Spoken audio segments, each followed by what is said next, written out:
तुम्हारी बॉडी के अंदर एक ऐसा टिश्यू भी है जो सबको कनेक्ट करता है, वरना बॉडी लिटरली बिखर जाती। हेलो स्टूडेंट्स, प्रीवियस वीडियो में हमने पढ़ा था एनिमल टिश्यू। अब हम कवर करेंगे कनेक्टिव टिश्यू। तो कनेक्टिव टिश्यू क्या होता है? कनेक्टिव टिश्यू बॉडी का सपोर्ट सिस्टम होता है। ये अलग अलग ऑर्गन्स और टिश्यूज को कनेक्ट और सपोर्ट करता है। जैसे ब्लड न्यूट्रिएंट्स ट्रांसपोर्ट करता है, बोन्स बॉडी को शेप देती है और कार्टिलेज जॉइंट्स को स्मूथ मूवमेंट देता है।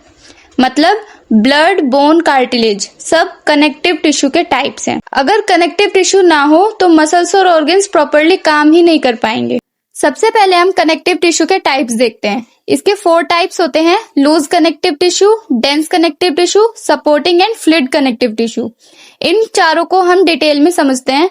सबसे पहले हमारा लूज कनेक्टिव टिश्यू में 2 टाइप्स है, एरियोलर एंड एडिपोज।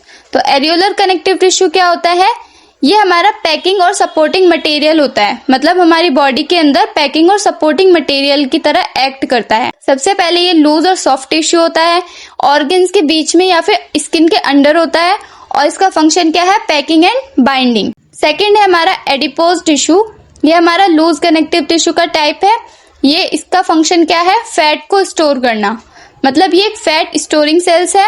ये भी स्किन के अंडर या फिर ऑर्गन्स के अराउंड होता है और ये हमारी एनर्जी को स्टोरेज या फिर फैट को स्टोर करने में हेल्प करता है। नेक्स्ट है हमारे डेंस कनेक्टिव टिश्यू। इसमें हमारे टेंडन्स एंड लिगामेंट्स आते हैं। टेंडन्स क्या एक स्ट्रॉन्ग कनेक्टिव टिश्यू होता है जो मसल्स को बोन से अटैच करने में हेल्प करता है। जो हमारी बोन्स है और मसल्स है वो दोनों अटैच है एक दूसरे से। किसकी हेल्प से? टेंडन्स की हेल्प से। ये हमारे स्ट्रॉन्ग फाइबर्स होते हैं, मसल्स और बोन के बीच में होते हैं और ये क्या फंक्शन करते हैं? मसल को बोन से कनेक्ट करवाते हैं। सेकंड है इसमें लिगामेंट्स। लिगामेंट्स भी हमारे स्ट्रॉन्ग और इलास्टिक कनेक्टिव टिश्यू होते हैं। ये हमारे एक बोन को दूसरे बोन से ज्वाइंट करवाते हैं। जो भी हमारी बॉडी में 2 बोन्स जुड़ी हुई हैं एक दूसरे से, वो किसके हेल्प से जुड़ी है? लिगामेंट्स की हेल्प से। डिस्क्रिप्शन में हम इसे देखेंगे। इलास्टिक फाइबर्स होते हैं। लोकेशन कहाँ होती है इसकी? बोन्स के बीच में, और ये कनेक्ट करवाती है एक बोन को दूसरी बोन से।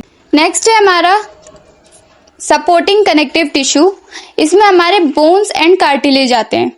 तो बोन्स क्या होते हैं? Bone is a type of connective tissue that forms the hard framework of the body. ये हमारी बॉडी का फ्रेमवर्क बनाते हैं। हमारी पूरी बॉडी किससे बनी है? स्केलेटन से बनी है, तो ये हमारा फ्रेमवर्क में हेल्प करेंगे। ये हमारी हार्ड और रिजिड टिश्यू होती है। कहाँ पर? पूरे स्केलेटन में। मतलब पूरी बॉडी हमारी स्केलेटन से बनी है। फंक्शन है इसका सपोर्ट एंड प्रोटेक्शन और शेप भी प्रोवाइड करता है। सेकंड है इसमें कार्टिलेज। कार्टिलेज भी हमारा सपोर्टिंग कनेक्टिव टिश्यू होता है। ये सॉफ्टर और मोर फ्लेक्सिबल होता है बोन से। मतलब जो हमारे ईयर्स के पास होता है या फिर नोज में होता है, जो थोड़े से हमारे फ्लेक्सिबल होती है बोन, उसे हम कहते हैं कार्टिलेज। ठीक है, ये थोड़े से स्ट्रांग होते हैं। मतलब इसको हम थोड़ा मूव भी कर सकते हैं, ये जल्दी फ्रैक्चर नहीं हो सकते। नेक्स्ट है हमारा फ्लूइड कनेक्टिव टिश्यू। इसमें आता है हमारा ब्लड। ब्लड हमारा फ्लूइड है, तो ये हमारा प्लाज्मा के अंदर होता है। इसका टिश्यू कौन सा होता है? Fluid tissue. ब्लड वेसल्स के अंदर होता है और फंक्शन क्या होता है इसका? ट्रांसपोर्ट करना ऑक्सीजन या फिर न्यूट्रिएंट्स को।